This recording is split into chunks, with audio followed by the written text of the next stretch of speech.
উর্মি ডায়েরিতে ওষুধ মিশিয়ে সূর্যকে দেওয়ার চেষ্টা করে, যাতে সূর্য সব কিছু আবার ভুলে যায়। কিন্তু সোনা সোনা কিন্তু একদিকে বোকা হলেও অন্যদিকে খুব চালাক। সে কিন্তু বুঝতে পেরে যায় যে উর্মি কিছু একটা করছে। আর এদিকে উর্মি একটা বোকার হদ্দ যাকে বলে, সে তো কুন্তলার কথায় নাচতেই নাচতে শেষ হয়ে যাচ্ছে। সূর্য দিবাকে যখন খুঁজে পাওয়া যায় না, তখন সবাই তাকে খুঁজতে আসে।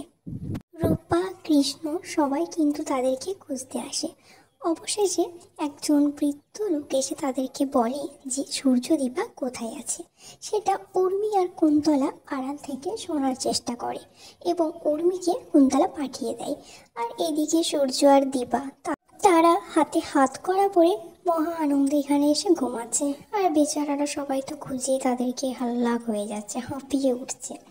তারপর তারা যখন ওঠে, সোনা তো তাদেরকে দেখে খুবই রেগে যায়। আর সে তার বাবাকে সেখান থেকে সরিয়ে নিয়ে যাওয়ার চেষ্টা করে, কিন্তু ওই যে হাতে হাত করা আছে সেটা তাই কিভাবে কাটবে। তখন উর্মি, বোকা উর্মি তখন একটা বটি নিয়ে আসে যে ওটাকে কাটার জন্য। সবাই তো উর্মির কাণ্ড কারখানা দেখে হেসে যায়। এদিকে কুন্তলা, সে তো উর্মিকে ফাঁসানোর প্ল্যান করছে, আর বোকা উর্মি সে ফেঁসেও যাবে। তোমরা দেখতে থাকো কি হয়।